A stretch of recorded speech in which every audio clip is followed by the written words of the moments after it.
Դավիթ Համբարձումյանը երկու անգամ ԿՊ-ին հաղթել է եւ դա իրենք չեն ներում հաղթել է եւ բացի հաղթելուց անկախ իր բոլոր հարազատների ազգականների նկատմամբ ճնշումներից հետապնդումներից ապօրինություններից անկախ այդ բոլորից ինքը պայքարել է ու հաղթել է ԿՊ-ին 1 երկրորդ հաղթելուց հետո մնացել է աներեր շարունակել է պահպանել իր մոտեցումները հանուն իր համայնքի, հանուն մեր երկրի, շենացրել է իր համայնքը, եղել է լավագույն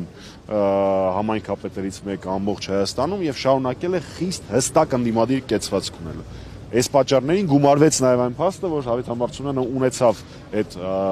համարձակությունը, քաջ գիտակցելով թե ինչ է իրեն սպասում, համաձայնելու լինել պատիվ ունեմ խմբակցության իմպիչմենտի տեխնացուն, հետո նաեւ մյուս ընդդիմադիր խմբակցությունը միացավ այդ գործընթացին։ ԿՊ-ն վախենում է ուժեղ մարդկանցից։ Հետևաբար ԿՊ-ն վախենում է նաև Դավիթից։ Ակնկալիքներից չեմ խոսում, մենք խոսում ենք անչափահաս երեխաների ծնողի, հարգված համայնքապետի, հարգված մարդու, հարգված հայի մասին, որևէ կասկածներ ունենալ իր հետ կապված absurdային է, բայց կասես թե դատարանը իմ հետ նույն կարծիքին չի մինչ այսօր։ Մեկ հստակեցում Համբարձումյանին իզոլացնելուց հետո տեսանք ինչ արագ ստացվեց Մասիսում եկեղեցու շուրջ մեկնարկած փաշինյանական օրակարգի այսպես հաջողությունը, այսպես կոչված հաջողությունը, որովհետև իրենք դա դիտարկում են հաջողություն, ամեն գնով փաստորեն առաջնորդը նախկին չի փորձում լքել այս իրեն հատկացված տարածքը։ Գիտեք, քանի դեռ կարգալույծ չեն արվել Վեհապար Հայրապետին դավաճանած հոգևորականները, ես շատ սահմանափակ եմ իմ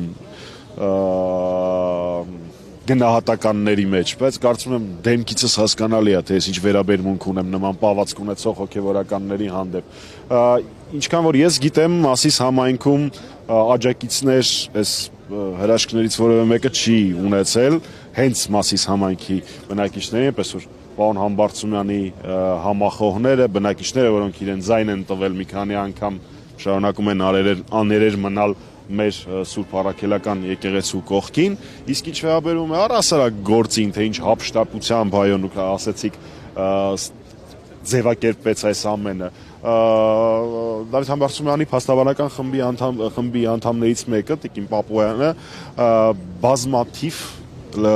օրինակներով ցույց է տվել, թե դատավոր Չիչոյանը թմրանյութի,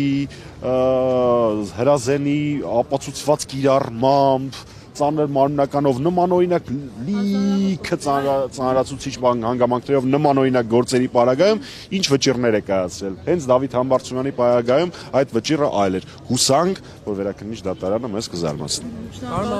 Այս գործով դժողներ կան, թե չկան։ Ես այդքան մանրամասներին տեղյակ չեմ, բայց այս գործի հետ կապված ոչ միայն դժողներն են իմ կարծիքով որ չկան, այլ նաև այլ պատժվողներ էլ չկան։ Այսինքն որպես այդպեսին այս գործով միակ պատժվողը Դավիթ Համբարձումյանն է, չգիտեմ այդ ոնց է ստացվել, որ որևէ բան չկա, բայց միայն իրեն փորձում են վերագրել կազմակերպիչ ասածները եւ եւս մեկ անգամ, քանի որ մենք քարոզչական պատերազմների դարում ենք ապրում, այն բոլոր տեսանյութերը, որոնք հրապարակել են տարբեր ԿՊ-ական երեսփոխաններ, տարբեր քարոզիչներ ԿՊ-ական, դրանցից ոչ մեկը կապ չունի այն քրեական գործի հետ, որի համար ապօրինաբար հիմա անազատության մեջ են պահում պարոն Համբարձումյանին, ազատություն Դավիթին եւ մեր բոլոր քաղբանտարկյալներին։ Շնորհակալ